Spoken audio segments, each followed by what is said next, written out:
I'd like to welcome each and every one of you to the second meeting of the board of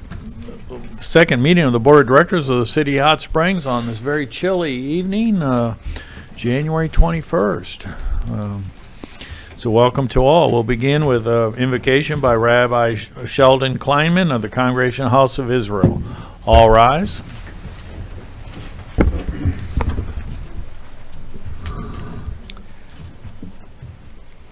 Dear God, before we begin, we want to express our gratitude for the opportunity to gather and work together. We acknowledge your hand in all our successes and seek to glorify you in all we do.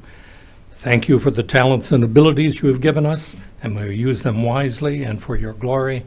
And we say together, Amen.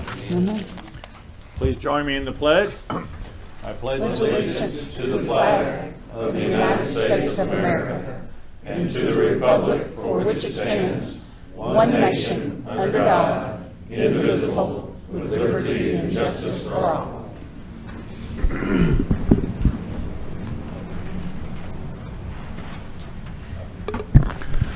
I'll now call this meeting to order, and just before we do a roll call, we have a couple illnesses here. City Attorney Brian Albright will be joining us via Zoom, and Harmony Morrissey, our city clerk, is out as well, and sitting in for her is a very able assistant city clerk, Lee Leverton. So welcome. Please call the roll, Lee. Director Aaron Holliday. Here. Director Phyllis Beard. Present. Director Marcia Dobbs-Smith. Here. Director Dudley Webb. Here. Director Karen Garcia. Here. Director Steve Trusty. Here. And Mayor McCabe. Here. At this time, we'll consider approval of the agenda. Are there any additions or deletions to the agenda or items to be moved from the consent agenda to new business? Hearing none, I'll entertain a motion to approve. So Director Trustee, Second. second by Director Garcia. All in favor signify by saying aye. Aye. Pose same sign. Agenda is approved. This time we'll consider approval of the minutes of the regularly scheduled meeting of January 7th, 2025, and the special called meeting held on January 14th, 2025. Are there any additions, deletions, or corrections to the minutes as presented? Hearing none, I'll entertain a motion to approve. Director Garcia, seconded by Director Webb. All in favor signify by saying aye. Aye. Pose same sign. Minutes are approved. Recognition of guests. We have a special guest here today, and the proclamation will be read by Director Webb, and he and I will present it, but it's a proclamation of International Holocaust Remembrance Day, and Holocaust Remembrance Day presented to Rabbi Shelley Kleinman and Dr. Stuart Fleischner and others on behalf of the Congregational House of Israel. If you'd like to come forward to the podium, those representing the Congregational House of Israel, and Director Webb will read the proclamation. Thank you, Mayor. Before I read this proclamation, I want to just say a few words, and these words are to put into perspective the magnitude of this proclamation. I want you all just to imagine something. I want you all to picture someone special in your life. Your mother, your father, your son, your daughter, your husband, your wife, close friend, cousin. And I want you to picture you with this special person in your life being taken to an unknown location. And you're together with this special person in your life at this unknown location. You don't know where you are. And more importantly, you don't even know why you're there. All of a sudden, out of nowhere, a group of gun-bearing soldiers with those guns pointed directly at you and that person that's close to you in your life separate you. One of you goes left, the other goes right. No time to say a proper goodbye to that loved one. Just gone forever. Little did you know that that moment in time was the last time that you would ever see that person alive.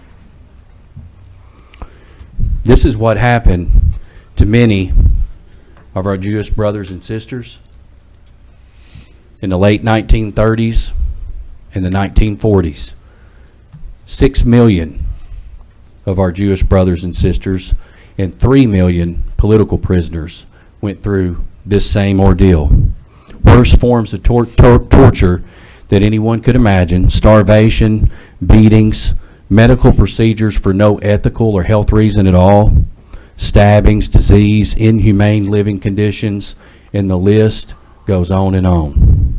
And this goes on for years. Years. 1939 is what we have on record. It started taking place well before 1939, and it went on all the way until 1945. So many of our Jewish brothers and sisters lost their lives. So many of their families destroyed, their property destroyed. Finally, January 27th, 1945, a true ray of sunshine. This day, that day, January 27th, 1945, was the liberation of Auschwitz-Birkenau. That was the ray of sunshine for those that suffered as a result of the Holocaust. The remaining camps were liberated months later by Allied forces. Finally, freedom for our Jewish brothers and sisters and those political prisoners. I tell you all of this to say this: let us not ever forget what happened during the Holocaust. And more importantly, let us always remember how important and life-saving liberation is for everyone.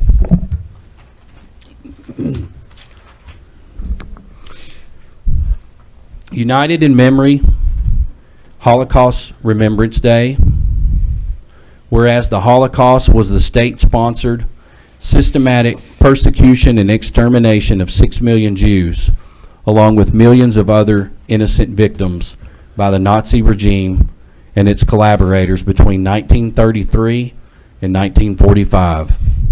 And whereas International Holocaust Remembrance Day, observed annually on January 27th, marks the anniversary of the liberation of Auschwitz-Birkenau and serves as a solemn reminder of the atrocities of the Holocaust and the importance of combating anti-Semitism, hatred, and prejudice in all forms. And whereas Yom HaShoah will be observed this year on Wednesday, April 23rd, 2025, and commemorated in Hot Springs on Thursday, April 24th, 2025, is a day of remembrance for the 6 million Jewish victims of the Holocaust, as well as millions of other targeted groups. And a day to honor the survivors who continue to share their stories of resilience. And whereas the City of Hot Springs recognizes the significance of remembering and educating future generations about the Holocaust to ensure that such atrocities are never repeated. And whereas through remembrance we reaffirm our commitment to stand against hate, discrimination, and injustice, and we honor the memory of those who perished by promoting tolerance, respect, and peace among all people.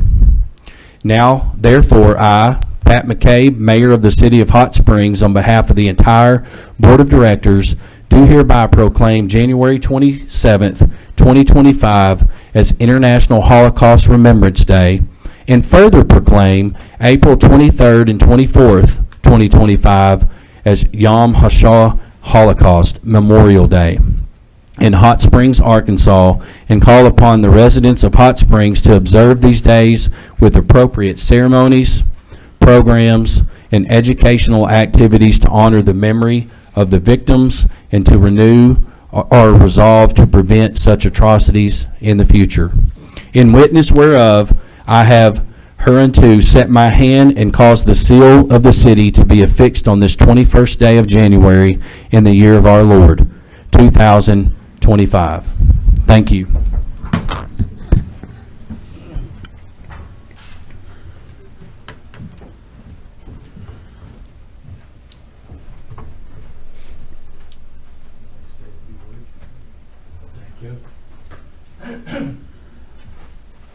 Director Webb, Mayor McCabe, the rest of the Board of Directors, on behalf of Congregation House of Israel and the Jewish population at large, I want to offer my sincerest thanks for this proclamation. It's very important, and it certainly helps to continue the education about this rather disastrous period in our history. Again, thank you very much.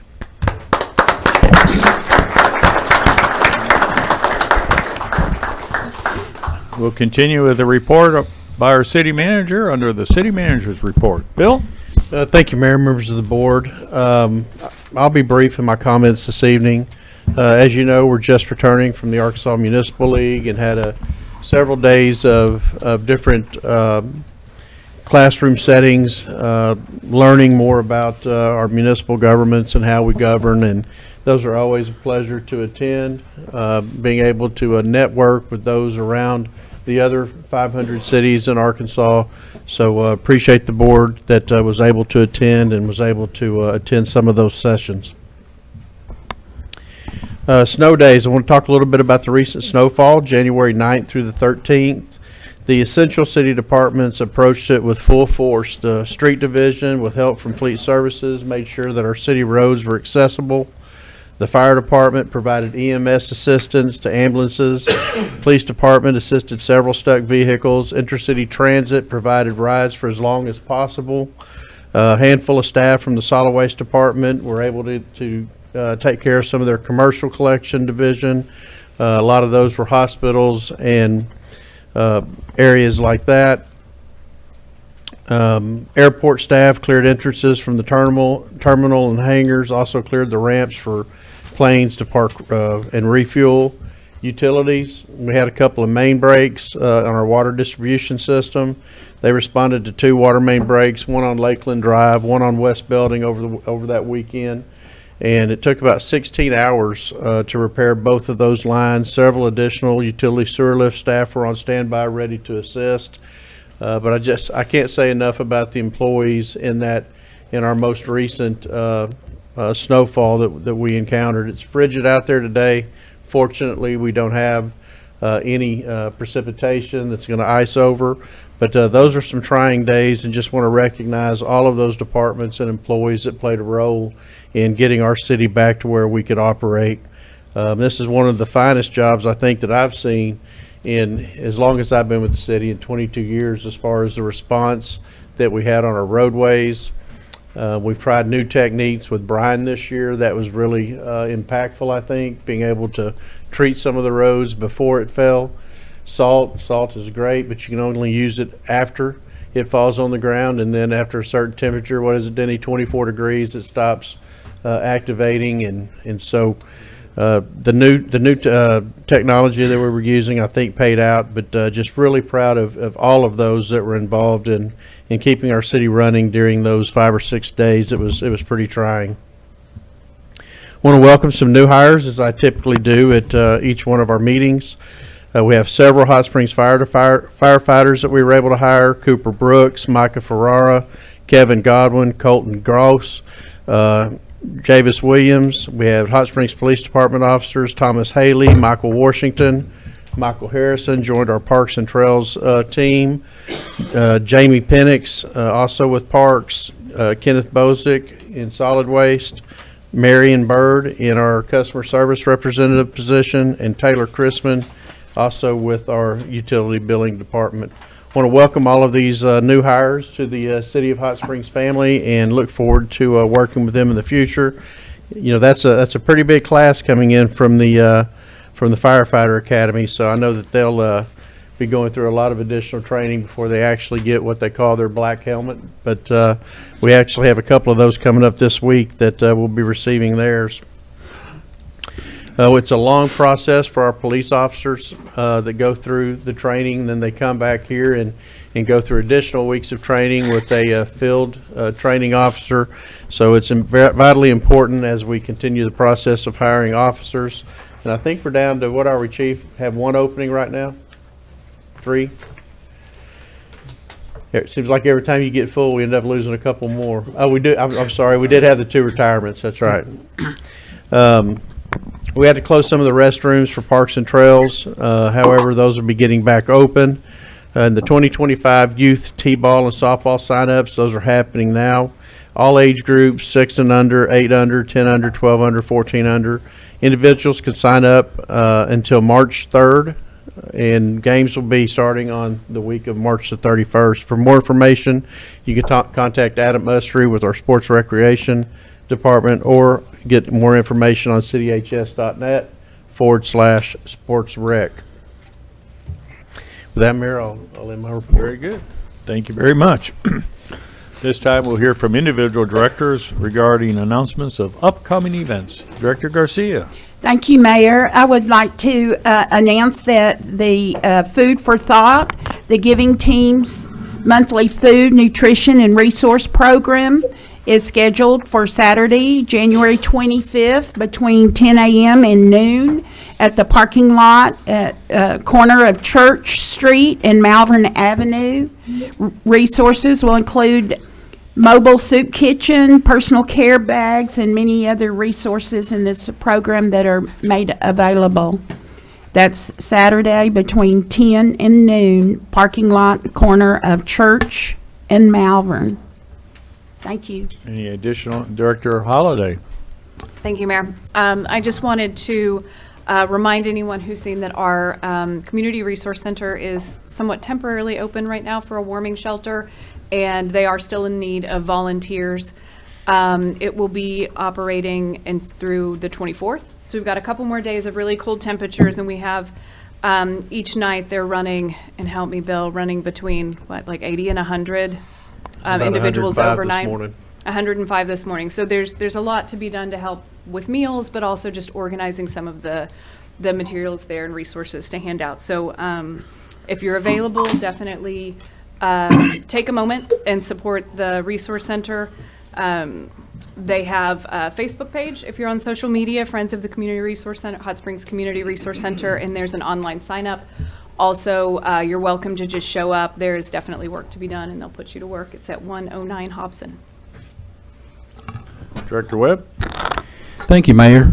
Two events, the first of which is the 4th annual Dugan Invitational Baseball Tournament. That is January 31st through February 3rd at Majestic Park Baseball Complex.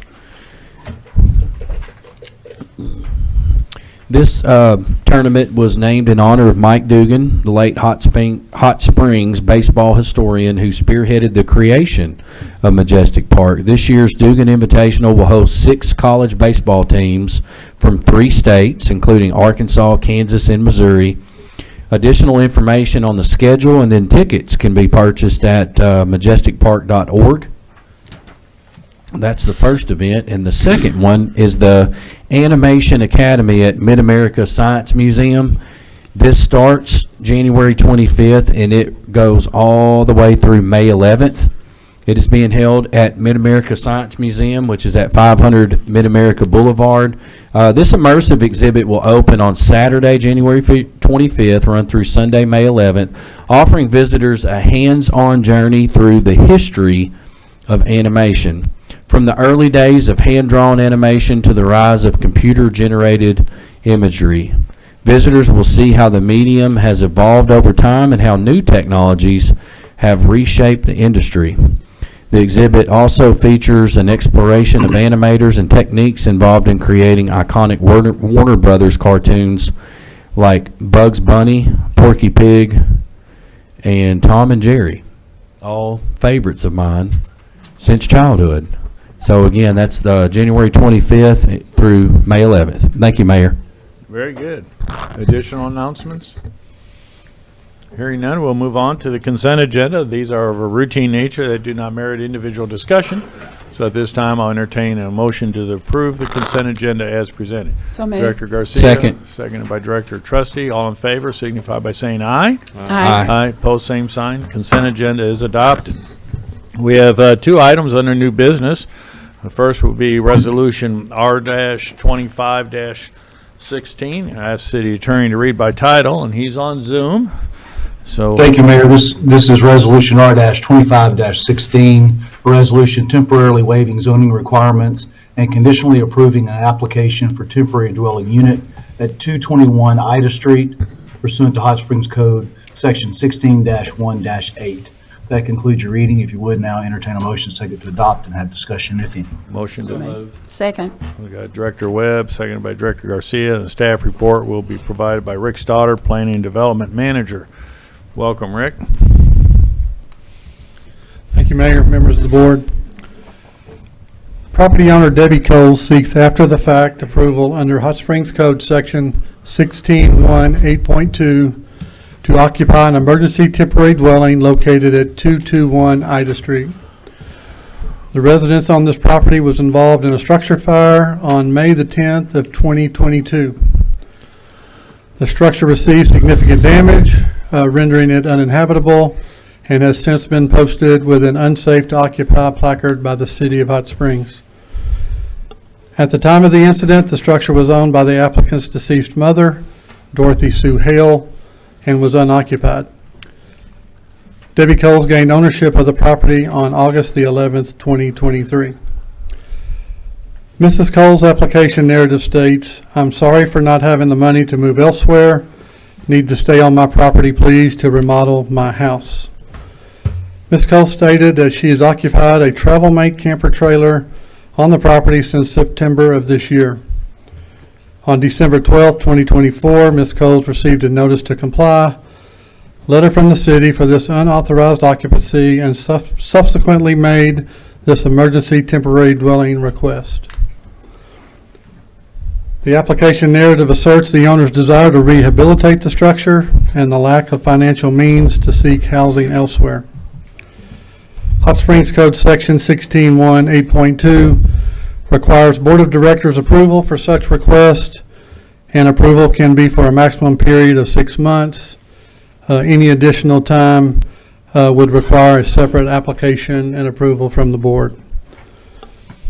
Hot Springs Code Section 16-1-8.3 further requires any temporary structure placed pursuant to this ordinance shall comply with all other codes and requirements applicable to the type of structure proposed, included but not limited to the building code, electrical code, plumbing and gas code, mechanical code, and fire prevention code, and such other terms and conditions established by the Board of Directors.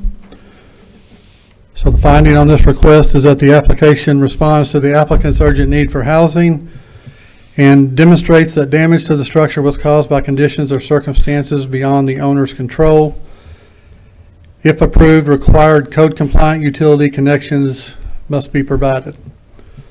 So the recommendation is to approve the request for an emergency or extraordinary circumstance waiver to occupy a recreational vehicle located at 221 Ida Street, with the condition that a building permit is obtained to begin repairs to the structure no later than February 21st, 2025.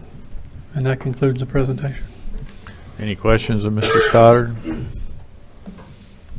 Director Webb? Yeah, thank you, Mayor. Mr. Stoddard, the title here, 16-1-8.2, it's going to be section line 7, states evidence of efforts made to comply to seek alternative solutions that would be in conformance with applicable codes. Do you have any, and if approved, this is for 6 months, do you have any particular short-term goals within these 6 months that you have set with Ms. Coles to be this evidence of effort? What are you expecting to see besides her obtaining a permit by February 21st? What are you expecting to see within the 6 months to show that there are efforts being made? Well, compliant connections to the emergency dwelling would be first and foremost. That's going to be, would that be the RV that's Yes. on site? Okay. Yes, sir. And then secondly, I mean, the obtaining of the building permit does start the rehab process. Other permits could be obtained subsequent to the building permit being issued, such as electrical, plumbing. I mean, we obviously would like to see some progress being made, obviously. I'm not I'm not exactly familiar with the financial situation that we have going on with the owner. She is present, by the way. Okay. So any questions that you might have directly of her, she could probably clarify that. But, just obtaining a building permit and then no work actually getting accomplished would not be a desired outcome, obviously. So, seeing progress with the rehab would be ideal. Okay.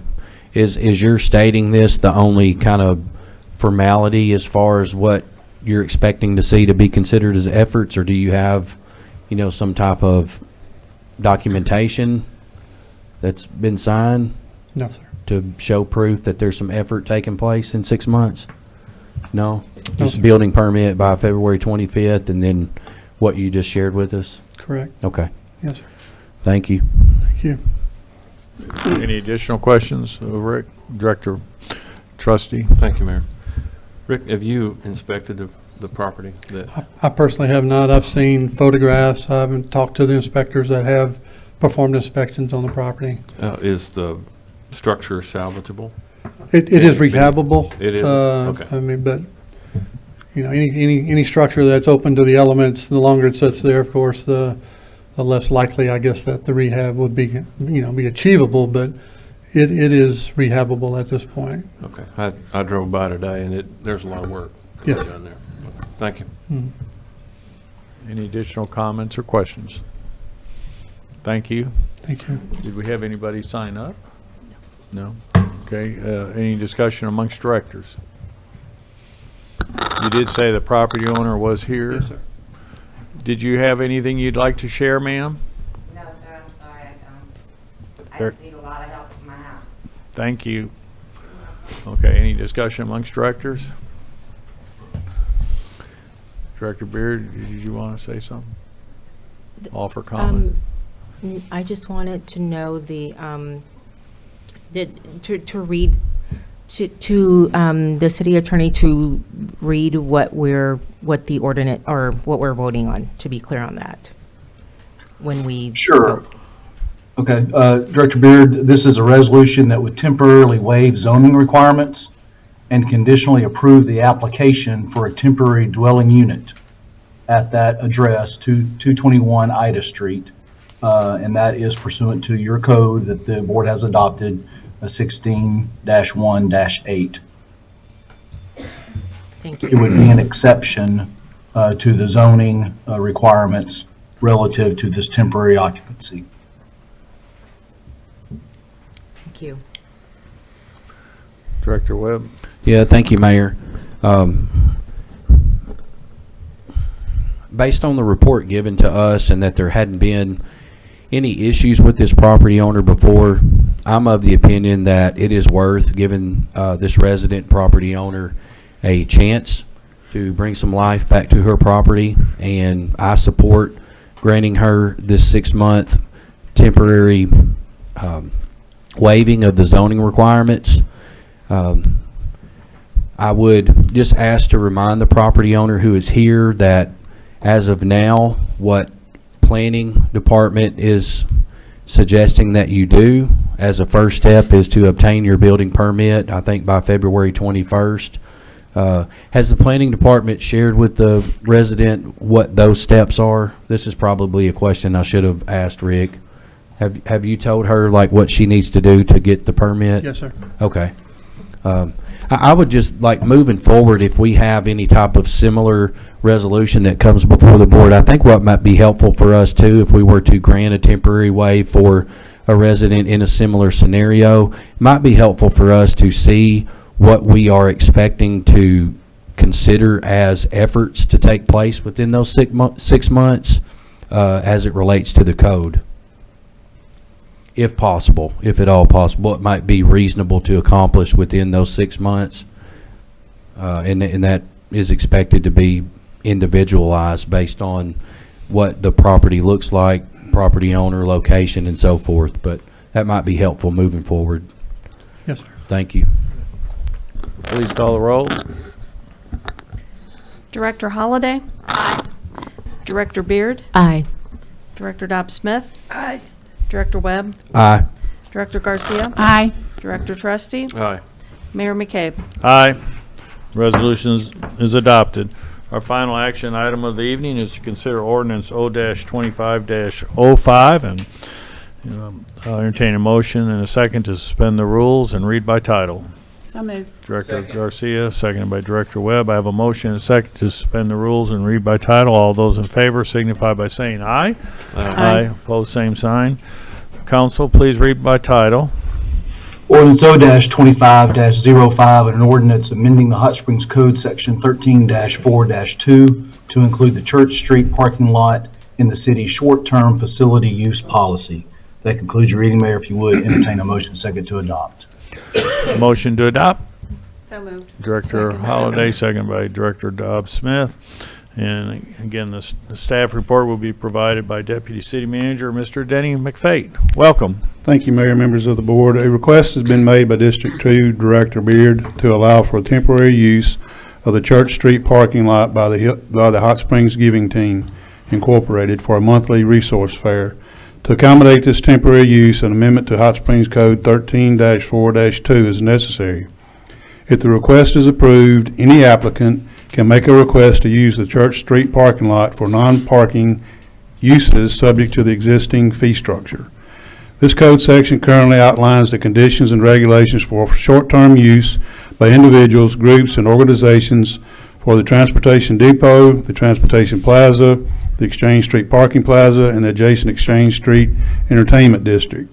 Additionally, this policy establishes the rates, conditions, and regulations governing public parking within Exchange Street Parking Plaza. The proposed amendment would expand this existing code section to include the Church Street parking lot and authorize it for community activities and short-term non-parking uses. The Giving Team Incorporated is a nonprofit organization dedicated to ensuring access to essential resources for all community members. Their flagship program, Food for Thought, is a monthly event held on the fourth Saturday of each month where they distribute food, clothing, and connect individuals with resources such as housing assistance. The Church Street parking lot is situated at the corner of Malvern Avenue and Church Street, encompassing approximately 66 parking spaces and covering roughly 24,200 square feet in size. The recently approved parking rate map ordinance designates the Church Street parking lot as a secondary rate zone of $1 per hour with no time restrictions. Parking enforcement for all paid parking zones operates from Monday through Saturday, 8 A to 8 P. To ensure consistent administration and utilization of paid parking facilities, staff has proposed two alternative sites for food and resource distribution events. The preferred location for all food, feeding, and resource distribution events are city-owned parcels located off Convention Boulevard at the intersection of Autumn and Vine Streets. This site compromises two parcels totaling approximately 23,900 square feet and is primarily used for overflow bus parking during convention center events.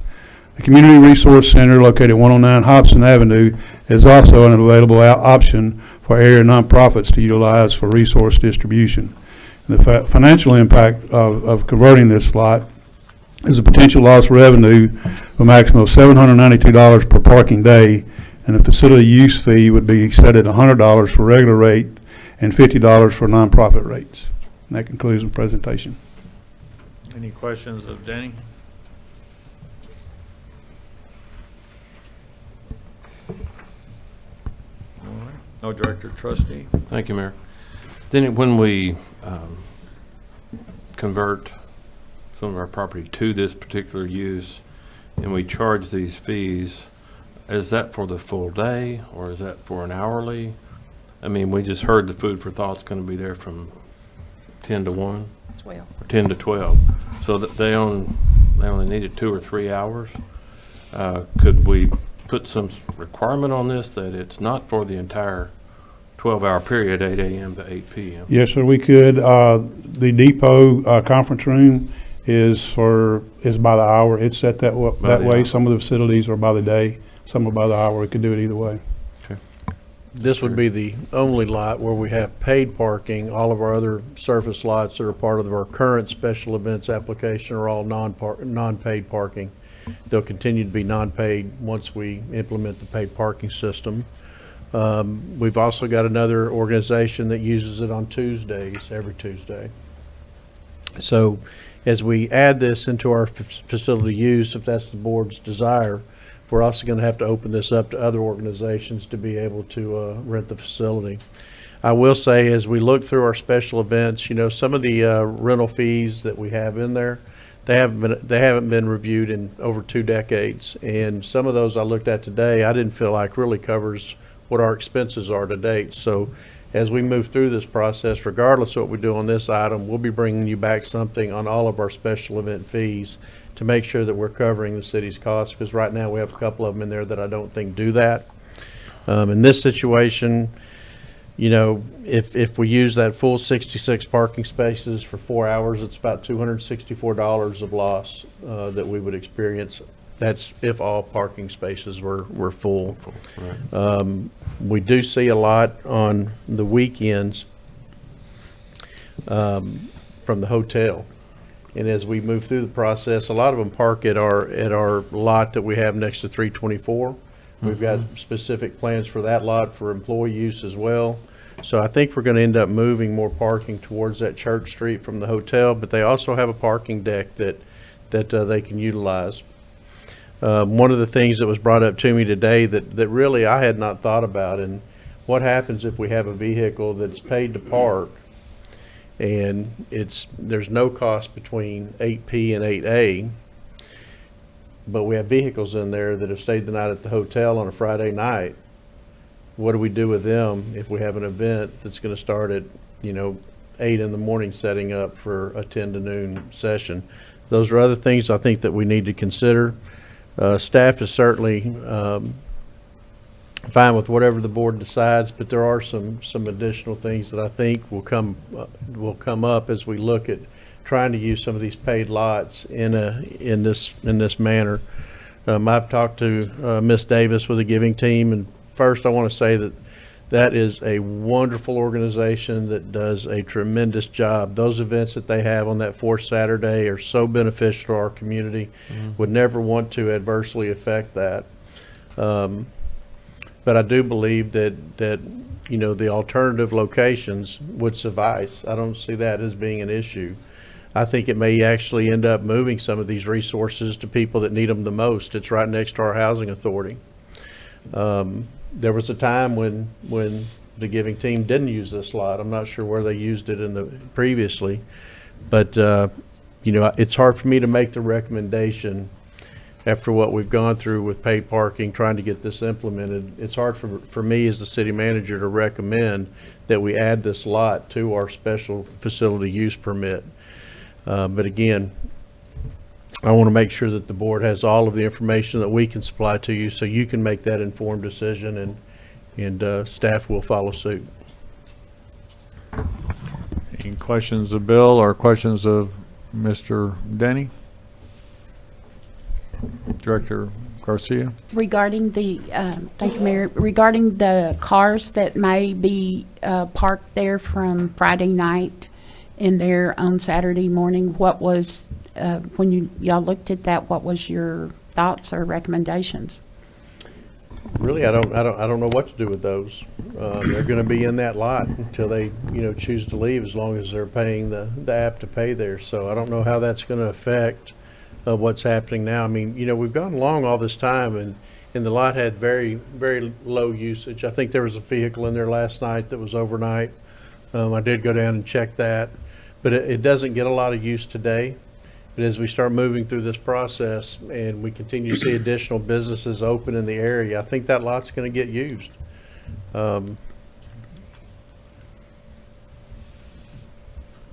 Director Webb?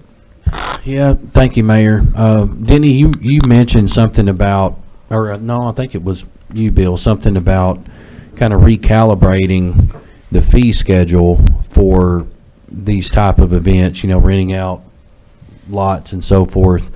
I'm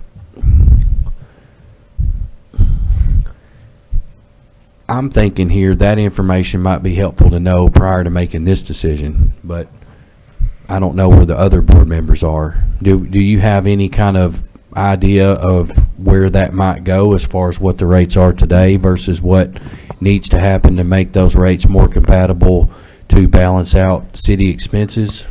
No, I mean, we really need what brought it up today is I had a special event come in today that requested to use the transportation depot every Saturday and Sunday in February. We're not staffed to do that.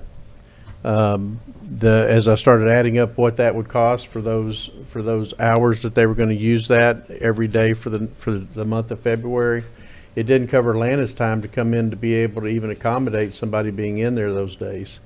Lana's working about 20 to 30 hours of overtime on some weeks, depending on the season. So we really need to take a step back and look at that. And again, this kind of came up with that special event that got circulated today, and then kind of folded over into this as well. We don't have a lot of expense on this lot, other than it's part of our pro forma of what we're looking at on paid parking. That's a little bit different, this parking lot versus the transportation depot where we have to staff it. But it is something that we're going to be looking at and coming back to the board in the future with some updated proposals for what fees need to be at our special event locations. Yeah, following up with that, so the Church Street parking lot, does it need to be staffed? Is that what you were saying? I don't think it does. Okay, but transportation does, right? Correct. We have a number of people who have signed up to speak on this topic, and we'll begin with Nathan Howell. Please come forward, restate your name, address, and district, please. Sure. My name's Nathan Howell. I live at 114 Spencer, District 6. I apologize because I wrote that I was against this, but I'm actually for it. Ordinances are a little confusing to read, so I apologize for that confusion. I'm part of the NAACP. I'm the first vice president. We're one of the vendors that participates in the monthly Food for Thought event. We provide voter registration information, voting information, things of that sort. We've been working with Janice and her team for about 5 years. We also support them in other community events that are going on as well. I understand what the board's trying to do. I understand the focus on getting more paid parking. I understand why that can help the city. My concern here is that even with the alternate sites that are proposed, one of them's about 0.4 miles away. Seems like a very short drive for us, but most of the people that we're supporting with Food for Thought don't drive. So we're talking about a 10-minute walk for them, and typically they are either coming out of the areas that we're already in that lot, such as Home Harbor, the Assisted Living Center, the Transportation Depot, people coming off the Greenway. We're close to the Jackson House, we're close to the Webb Center. And so it's kind of a central location for all of those groups to come very easily. Even moving at a short distance, they're going to have to walk further or get further. And then once they're loaded down with supplies, which they sorely need, now they've got to walk all that back. So, you're going from maybe getting your kids and trying to get to where you need to go, and now you're doing all of that with an extra 4 or 5 pounds of food or other supplies that you need. So that's one thing that I wanted to call out, is just it could be very disastrous on those people who are typically underserved and unserved in our community. The other thing that I wanted to talk about or just ask is, I understand, or it seems like from what I've heard, that the city is already, you have an idea of how much revenue you're going to lose. And I respect that. I would hope that whether you keep this parking lot as unpaid and make another parking lot paid, or whether you make it as a special use for certain amounts of time, even if it's open to the public, I would hope that revenue would not outweigh the benefit it's going to provide to portions of our community that don't usually have any kind of support. I noticed in this policy that there's a section, it's 13-4-2.4, that talks about a policy waiver. It says the Board of Directors reserves the right to waive any provisions of this policy in unusual or unique circumstances when strict adherence would not be in the best interest of the public generally. And I know that an underserved population in a community is not unique, but what is unique to Hot Springs is that we have groups like the Jackson House, like Food for Thought, that are equipped to serve this portion of our community. And they do a fantastic job, as you've already stated. So I think it is in the public benefit and the public interest to allow them to stay in this area that they're currently using. This past Saturday, the NAACP had our 27th annual prayer breakfast. Many in this room were in attendance. Several of you spoke. Thank you so much for doing that.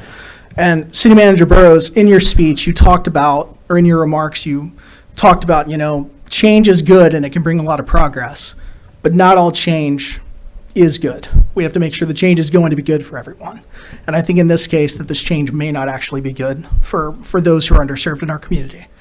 In closing, Tom Brokaw once said, it's easy to make a buck, but making a difference is a lot harder.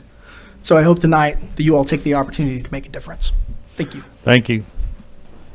Our next individual signed up is Janice Davis. Janice, please come forward and restate your name. Is Janice here? Mhm. Right there. No.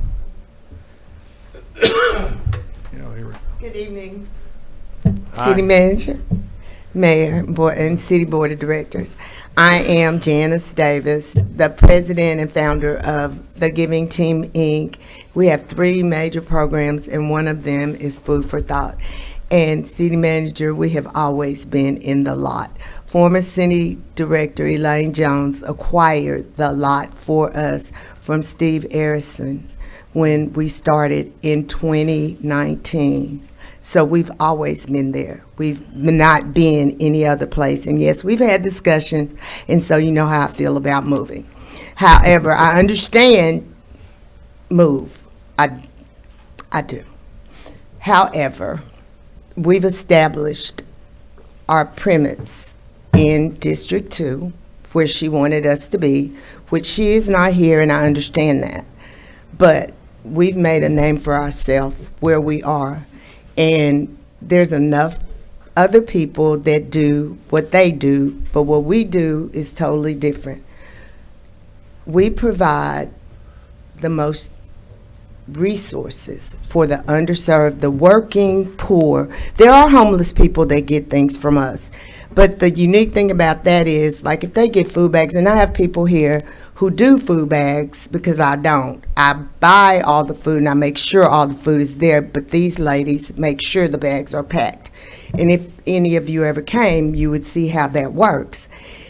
They give it back because they can't use it, because we don't provide can openers and whatever else. We provide those foods and essentials necessary for families and individuals who suffer from food insecurities, from lack of living paycheck to paycheck. We have tenants from Home Harbor, the Aristocrat, the Towers. Yes, we would be closer to the Towers, but that's only one group of people. I service them all during the week. We also have people that come from the housing situations. They come because a lot of them have cars. We have children, we have families, we have veterans. We have every walk of life that live within this community that come to Food for Thought. And that is where they come, to that parking lot. We're there rain, sleet, snow, cold, shine. Yes, I understand the resource center's opening, but I do understand that they have to get a director. I understand everybody's going to have their premise there, but if it is the fact that we need to pay to use it, and I've been there for 5 years, even with the renovation, I can't see you making, how much, $268 in the short time we're there. We have at least 20 vendors or more that are there to provide help for the citizens of this community. It's not about my own personalness, but it's about where we are, where we've been established, and it's where people go. And we're in District 2, the hub of the east end of town where, people are. I would hope that each of you search your own thoughts. One thing I want to say that Director Garcia asked me to do years ago was reach out to the Hispanic community. I've done that. We generally have an interpreter. Immigration Arkansas is now on board with us.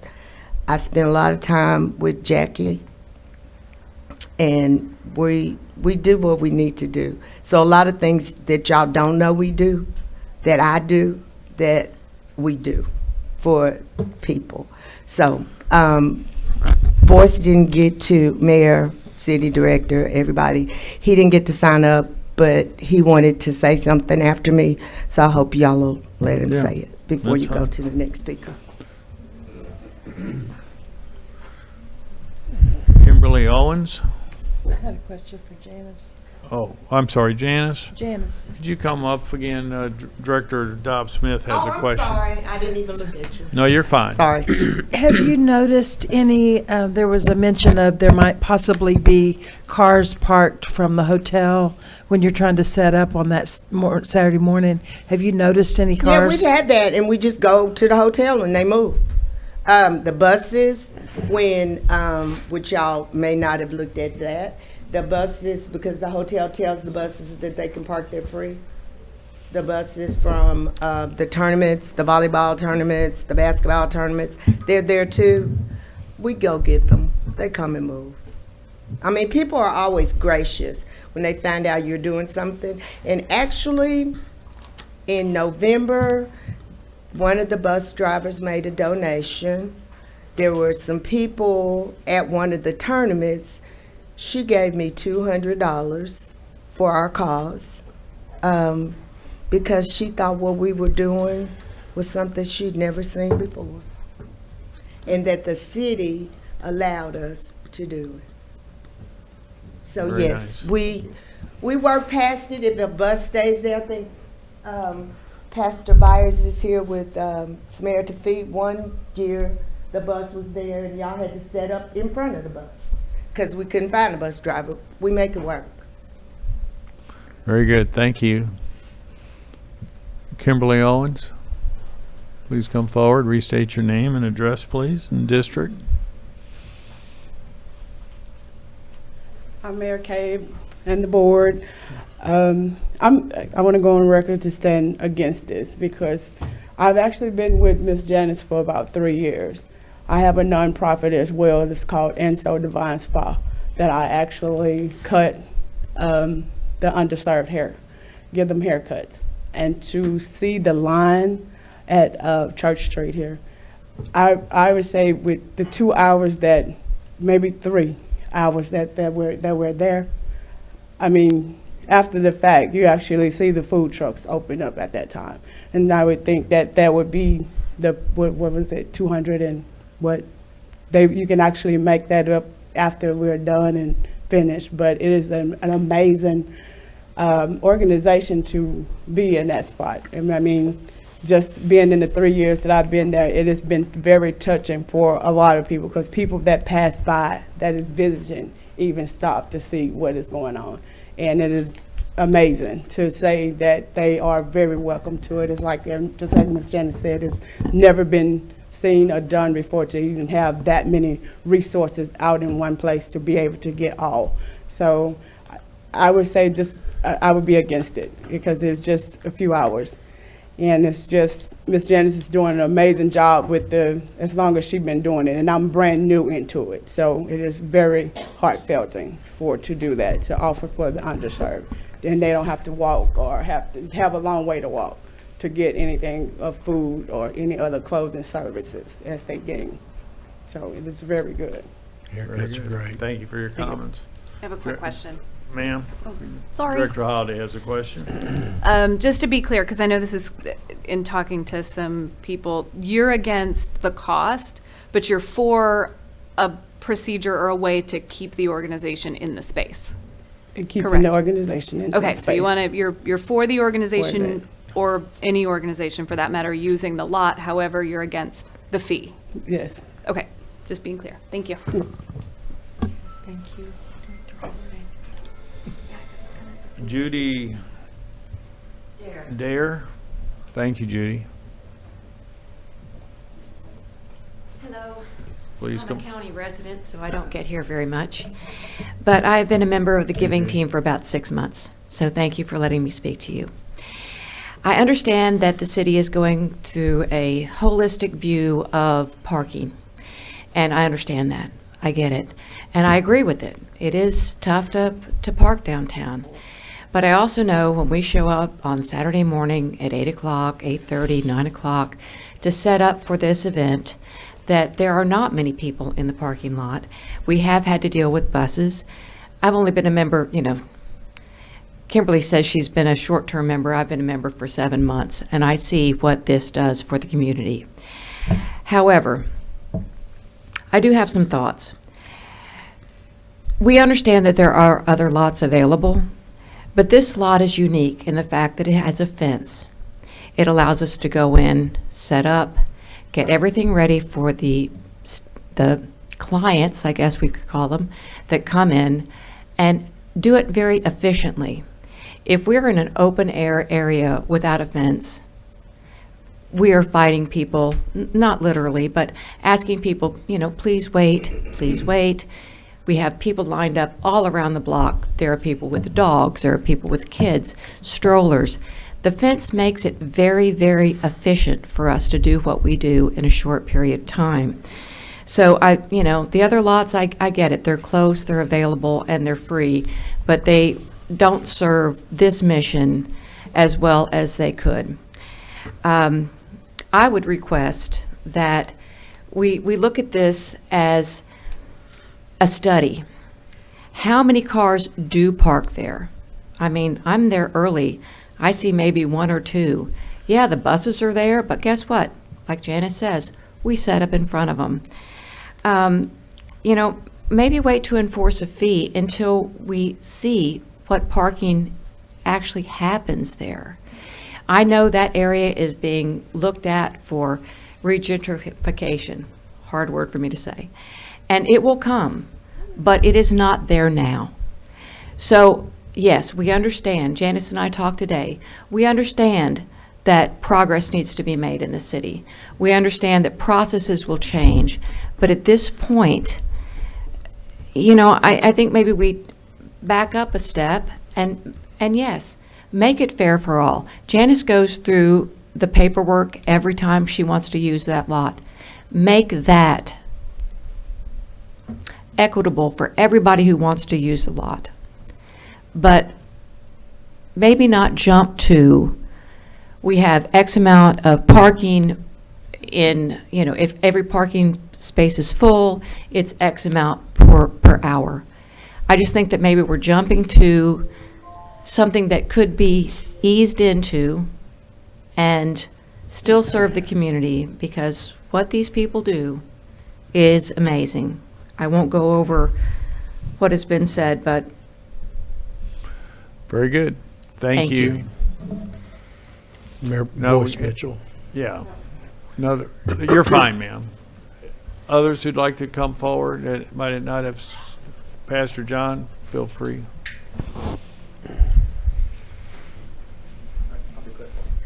John Byer, First Lutheran. I've been working with Janice, and part of the thing that you may not see is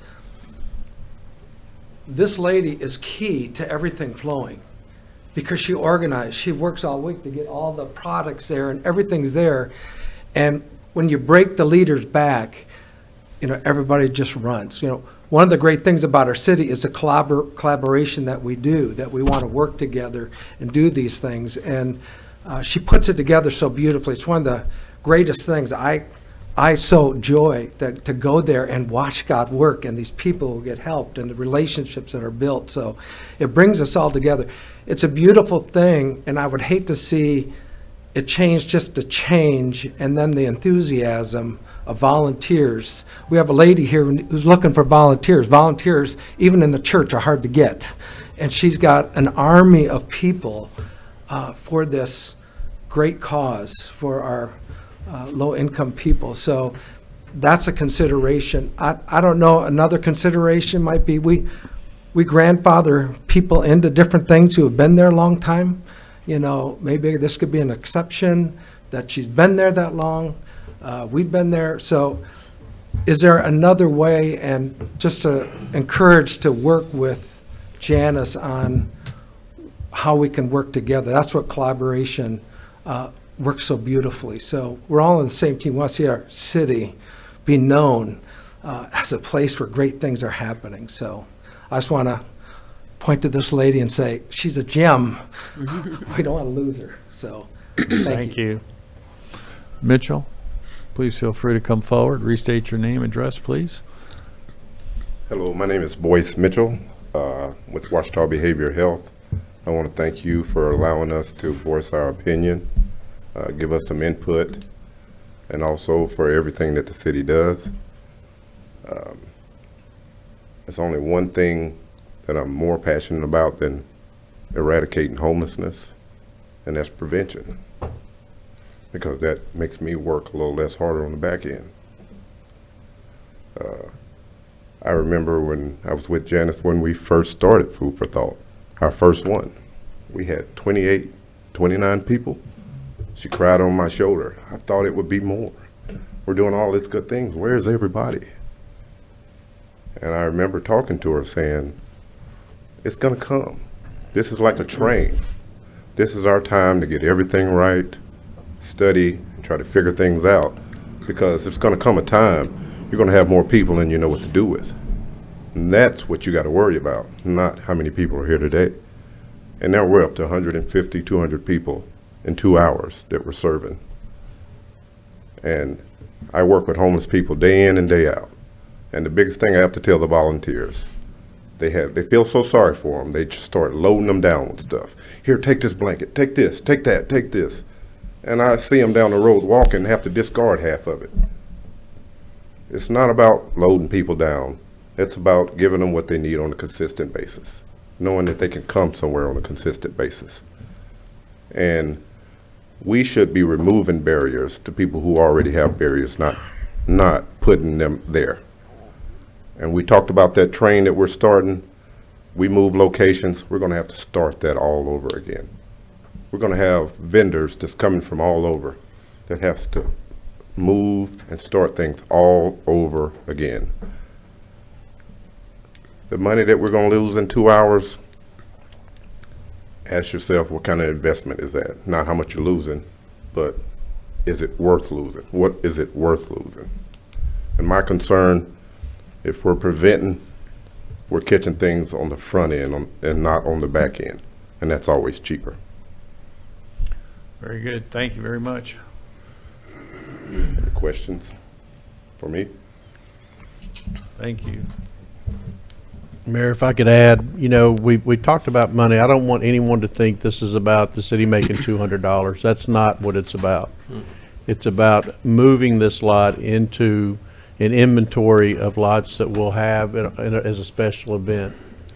It's not about Janice's event. It's about any event. You know, somebody that wants to have it every weekend, it's going to be taken out of that population.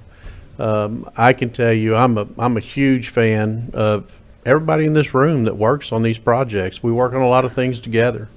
Love what Janice is doing. I love the haircut ministry that's happening down there. That has been one of the best things I think that started down there.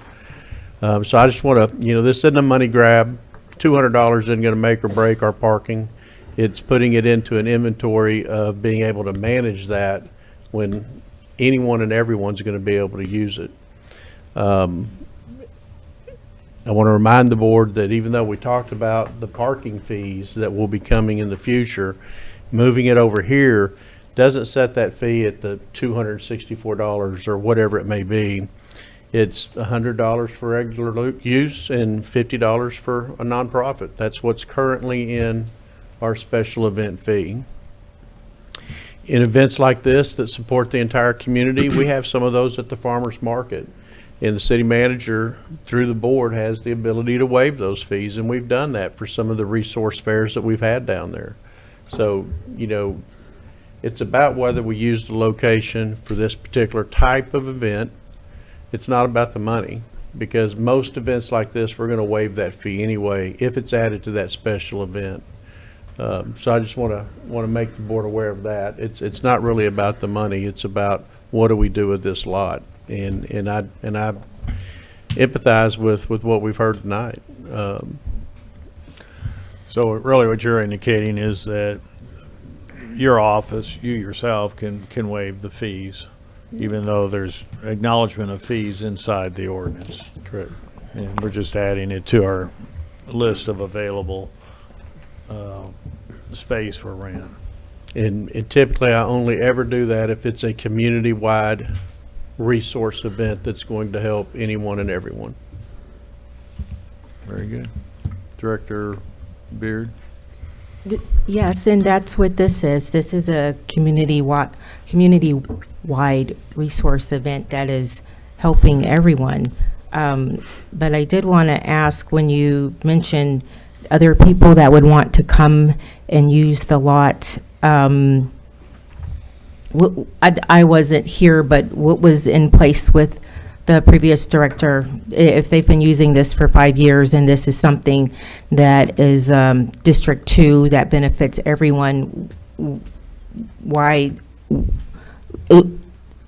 Maybe my question is, are we voting on to change, to charge a fee for the use of the lot, or to move the, like? We're voting to add it to our inventory of property that can be utilized by the public for a fee. But as the city manager indicated, for those services that are being provided, like Janice provides, that he has the ability to waive that fee. It's also coming to you because it's, you've added this into your inventory of paid parking. As staff, I don't have authority to waive paid parking. So this has to come before you tonight because we can't, you can have it paid parking. And also, I think part of your special event, B may have to help me with this one, when we have those type of events. But right now, we don't have any way for me to tell any organization that they can use that lot once it's in our paid parking ordinance. So we have to have some mechanism that would allow me to do that.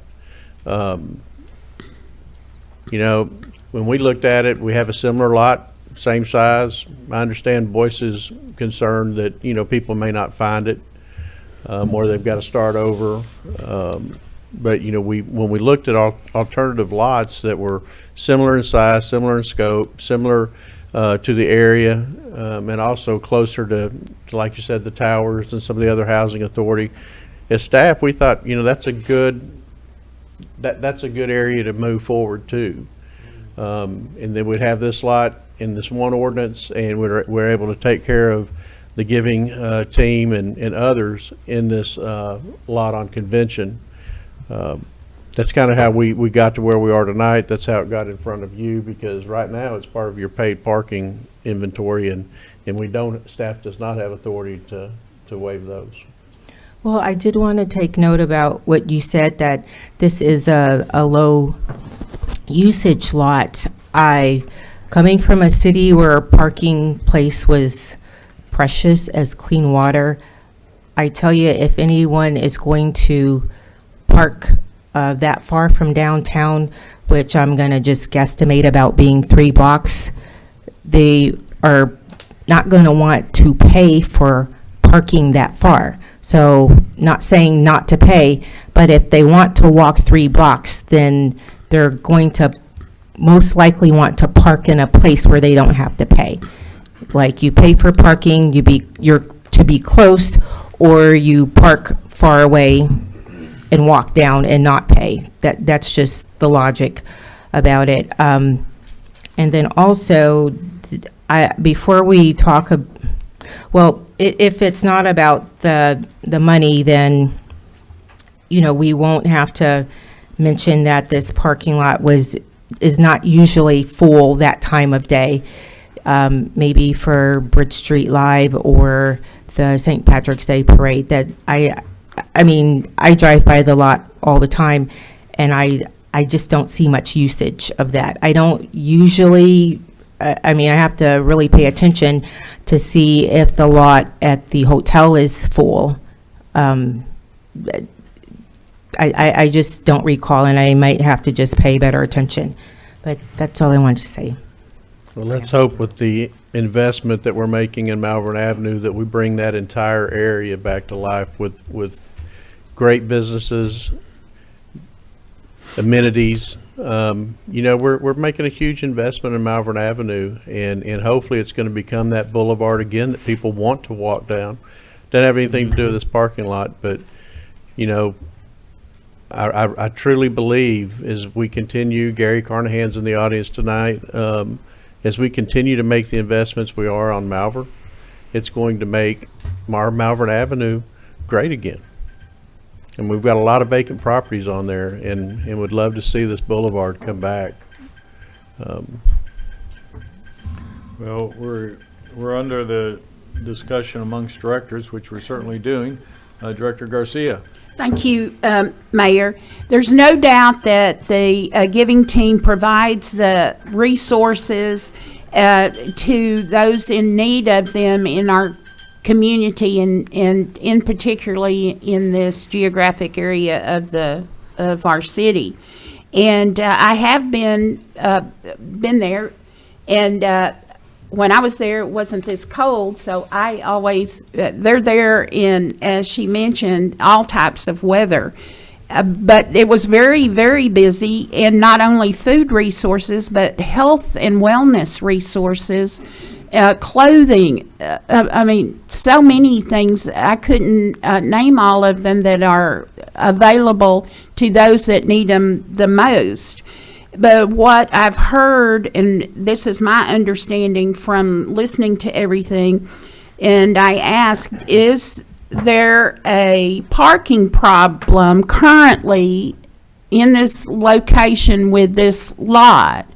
And what I've heard is 1 to 2 cars, and that was when, with it being non-paid. So how long with paid parking now that it's added to that paid parking lot inventory, are there going to be more parking there currently? And I am realizing that currently, as it was mentioned, sometimes things are grandfathered in, and until there is a parking problem, is now the time to address it. The vacant properties, and I agree with the city manager of restoration and bringing glory days back to that area in Malvern Avenue. But today, is it a parking problem? And so I would support this, adding this lot to the city short-term facility use policy. And if and at which time there is a issue that's not, everything currently is being addressed as it's occurring with the 1 to 2 cars or a bus, the issues from what I understand. So if they're using it and down the road it becomes a problem, bring it back to the board to address and work with the program in as far in advance as possible. But I didn't hear that that's a problem now. Understood. Director Dobbs-Smith. My question is more for the city manager. What is the future of the fence? The fence seems to be an important part of the program. The fence was there before it was our parking lot. The fence was there for a long time. Is the fence going to remain if this becomes a part of the entertainment program? The fence is planned to remain. Thank you. And just final clarification, if we vote for this, we add it to the inventory of entertainment, and the fee can be waived for this program to remain there where it's been since its existence. That is correct. Thank you. Mayor. Director Holliday. Thank you.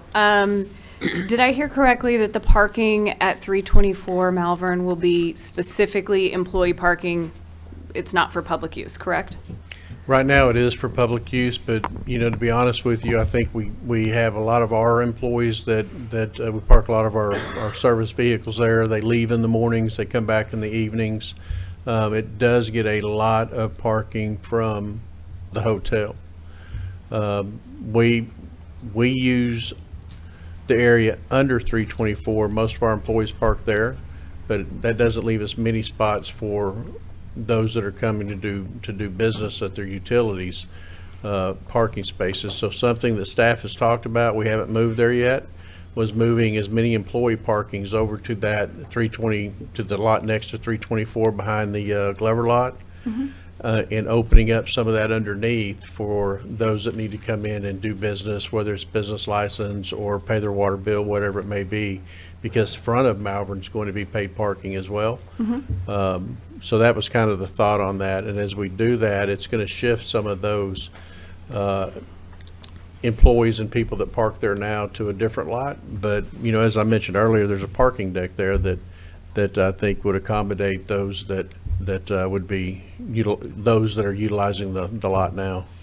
And so you had also mentioned the reason this is coming to us like this is because you or anyone as staff cannot waive the parking fees for a private entity to use a paid lot. However, if the organization were able to move a half a block over into employee-only parking that is not part of the paid program, then you would have the opportunity to provide access to that. And I'm also thinking, we were able to use underneath 324 last year when it rained during a festival.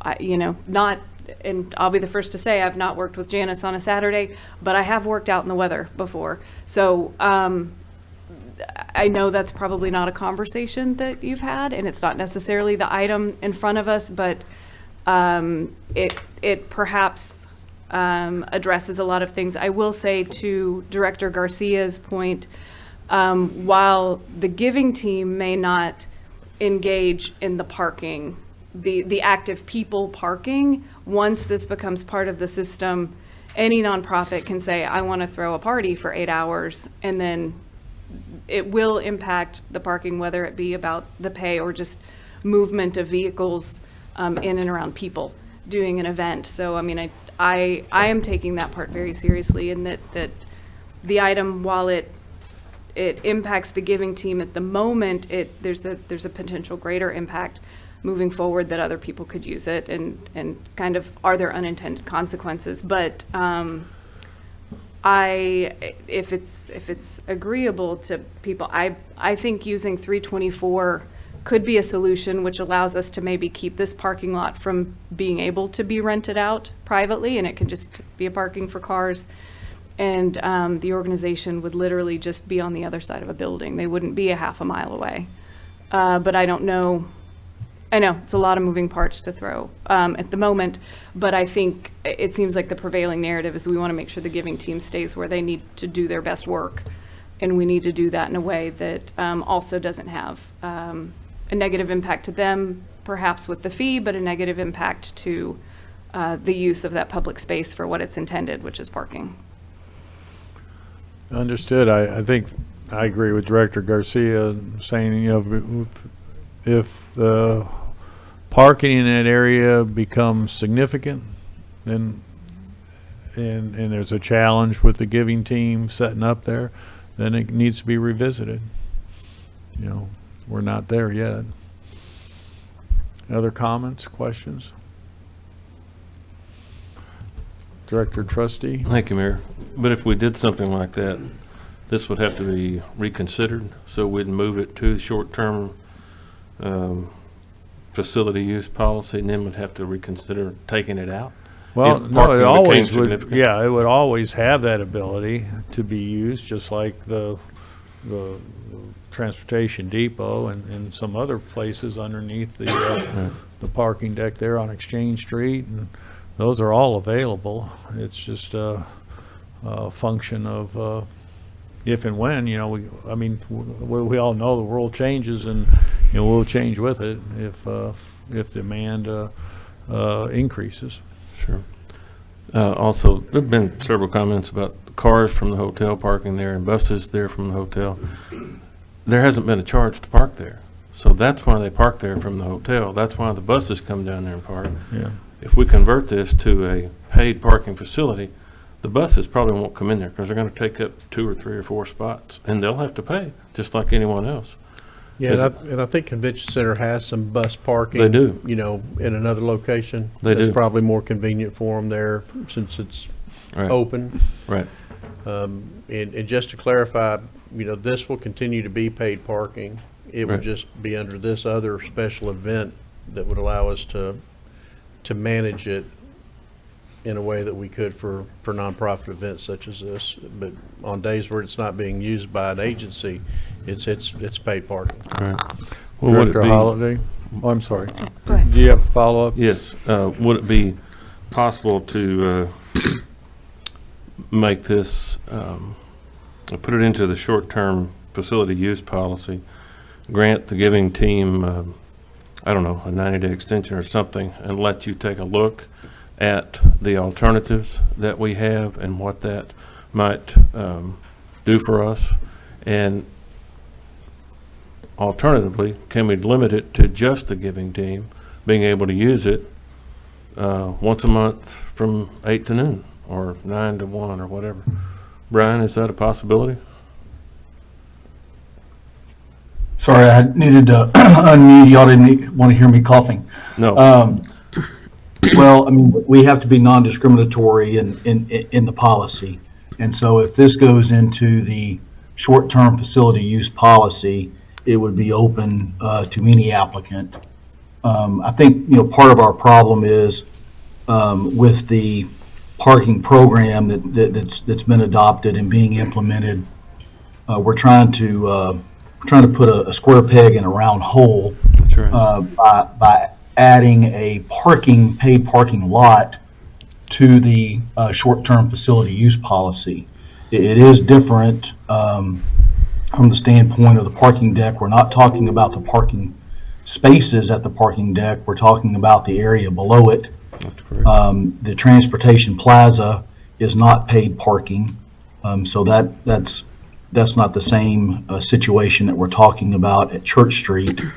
The conversations that you all are having, including those comments by Director Holliday and yourself, I mean, maybe we do need to look at this for 90 days and see how feasible we could work something out at 324 and/or the lot adjacent to it. Since the use is on Saturday, employees are not there on Saturdays. Right. If it's not going to be a paid parking lot, then you're not trying to carve out an exception to your parking plan by sticking it under the short-term facility use policy. Okay.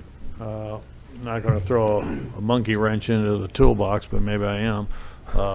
Hill Wheatley Plaza is an area that we certainly going to be part of the paid parking, and it closes for festivals and music festivals and the like. So that would be one example where we are using a paid parking for another alternative.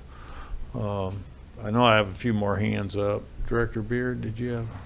Yes, thank you. I'm confused about when you talk about 324, is that where those rocks are next to the Henry Glover Park, or is that the bank where the parking spots between the bank and? Well, it's the outdoor parking behind the Henry Glover Park, as well as underneath 324 Malvern, where your utility billing is.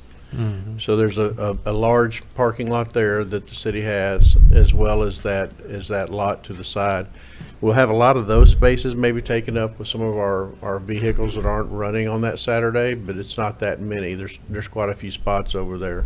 And really, that's something that I haven't had a conversation with Janice about, and that could be a good option in the future. So, that's really something we haven't looked at. Director Holliday? Thanks. When someone goes to reserve any of the other facilities in this list, do you ever just say no because it's inconvenient? Like, is it kind of like an always yes unless someone else has reserved it? Is there ever a no? And I ask because Director Beard brought up a point. If it's, St. Patrick's Day, technically a nonprofit could have their own tiny little fundraiser and take up 66 spots that we might need for people to attend an event for $50. So that also. So what happens when somebody puts in a special event application, starts out over with Candace, she routes that to 14 departments, including police, fire, city managers, all the departments. There might be involved solid waste, anything that you could think of that may be involved in a special event that gets circulated. There's been several where there's been some issues that we had to either get PD to come back in and look at because of maybe the number of people, some of them are 150 people, so we want to include fire and police, public safety, and make sure we've got that addressed. Sometimes it has a parade that's tagged to it, so we've got to get them involved in that. I've got one sitting right now that I'm having a struggle that I'm going to be able to even approve, and that's, a Saturday and Sunday every weekend in February. We're just not capable of doing it. So to answer that, yes, there are times where we have to say, no, we can't accommodate this. And we still have that ability to do that on any of the applications. Okay. Director Garcia? Thank you, Mayor. I was also going to mention the Hill Wheatley Plaza example, as well as the whole entertainment district. There's paid parking behind Spencer's Corner and areas that are closed off during special events there.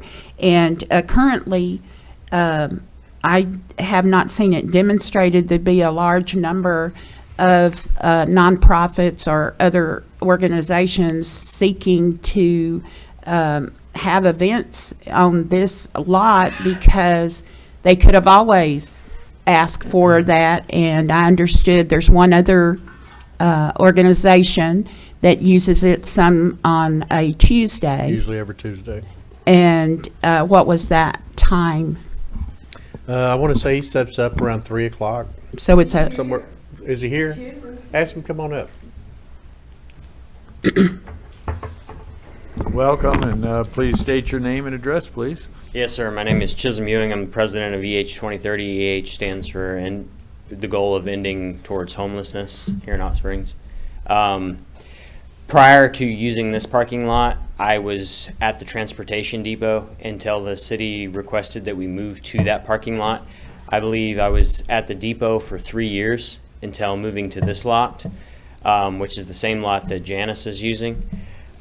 Everything is, my concerns have already been stated. One being, we probably CERN 60 to 70% homeless. The others are in conditions just above that.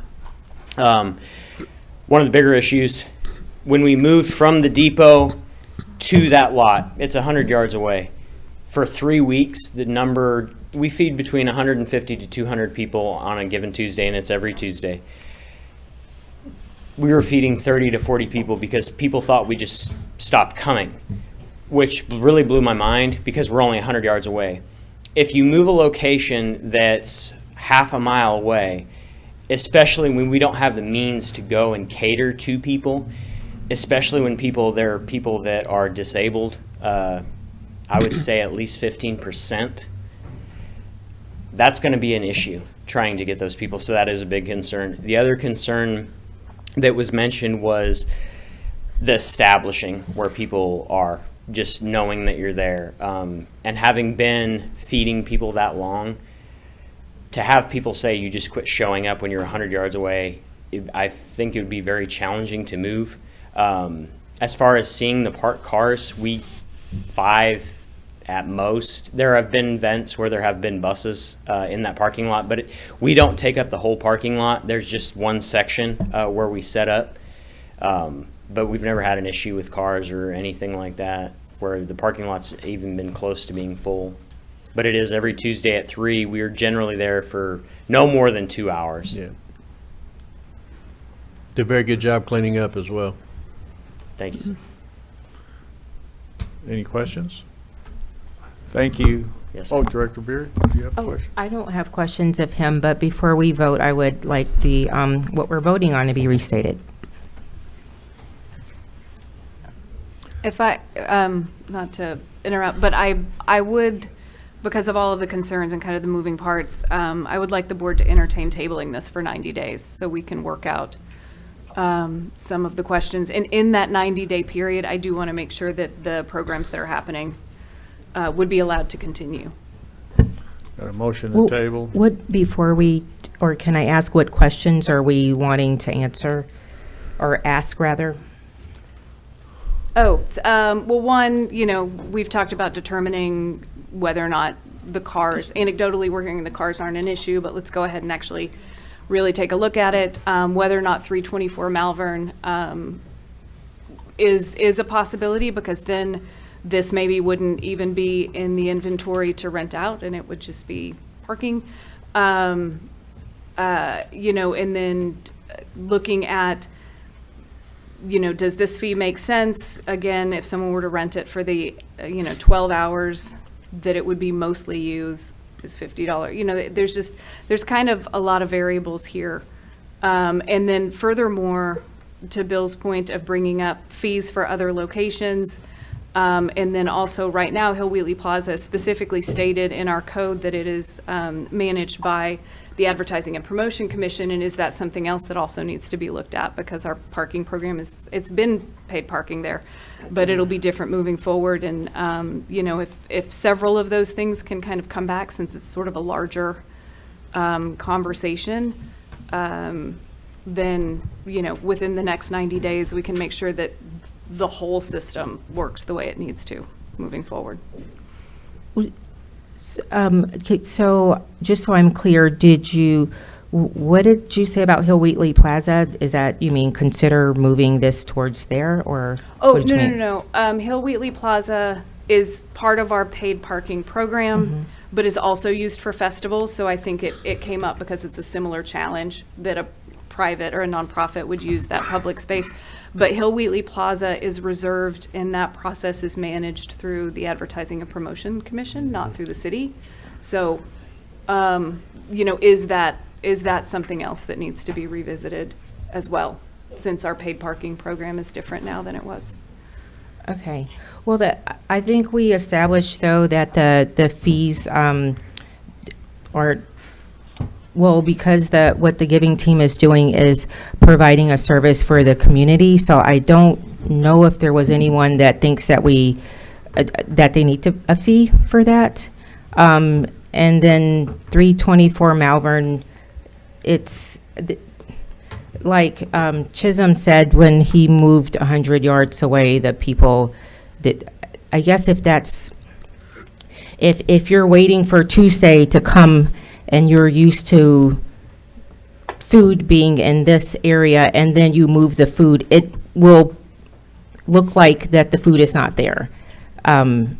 Those are just my thoughts. All right, now we have a motion to table. Do I have a second? Second. We have a second. Please call a roll on the motion to table. Director Beard? No. Director Dobbs Smith? No. Director Webb? No. Director Garcia? No.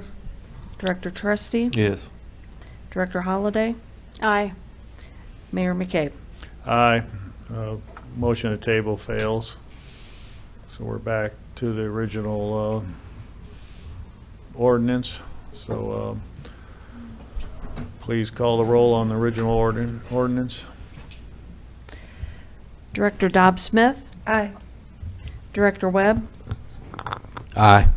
Director Garcia? Aye. Director Trustee? Aye. Director Holliday? Aye. Director Beard? Aye.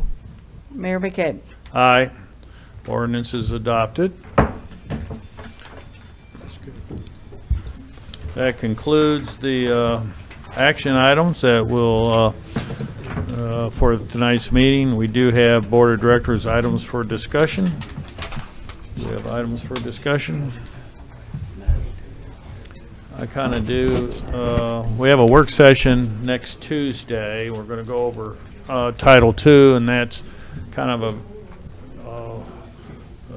kind of outlines how we conduct business. And with that, Bill, I know we're going to talk about proclamations, keys to the city, Board travel, reimbursement of expenses, things along that line.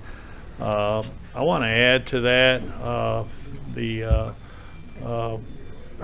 some discussion on process for filling, like the A&P Commission slots. We have 2 slots that board directors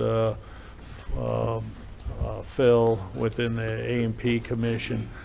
We came up with we couldn't seat a person last week, or we would have done it today, because we had 3 board members who wanted to be considered for that position, and the balance of the board couldn't come to a consensus. So, you know, we need to discuss how we can proceed. Right now, the current holder of that position is Director Holliday, and she would continue to hold that until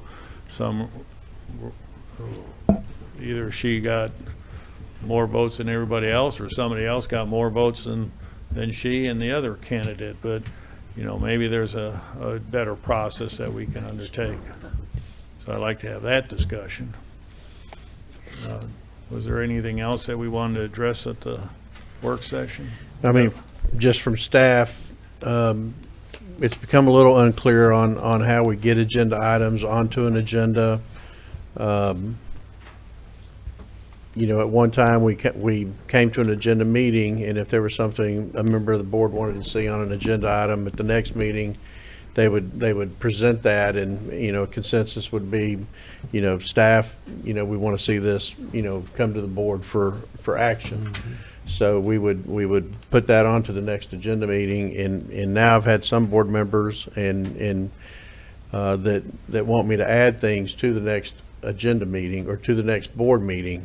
But we've never really done that by just individuals. It's usually, you know, discussed at an agenda meeting that you want to see something on a future agenda. So that may be something we want to talk about at the work session too. For staff, it doesn't matter to us, but it's kind of become a little cumbersome because we're really not sure how we need to handle those things, and just need direction from the board. Yeah, no, that's good to add that to the list. So we'll probably have a fairly lengthy work session next week, but I mean, we'll have a good discussion.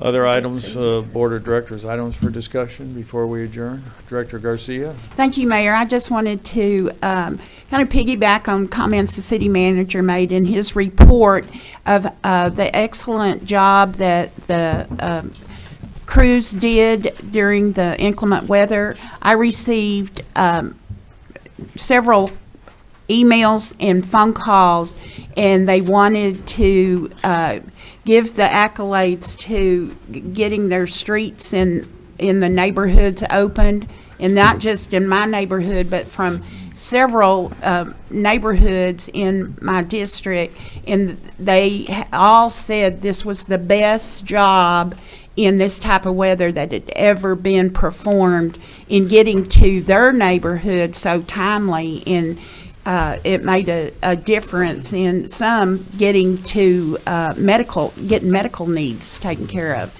So just want to make sure everyone that worked so hard on this gets the recognition publicly they deserve. And thank you and all of the managers. Thank you. Director Trustee?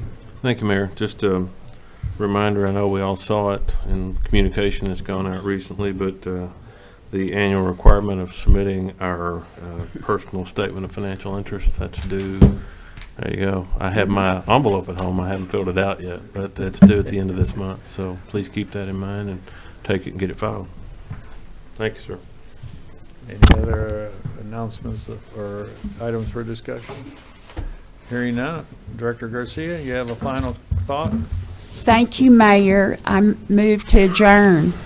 We have a motion to adjourn. We got a second from Director Webb. All in favor signify by saying aye. Aye. Opposed, same sign. Be careful on your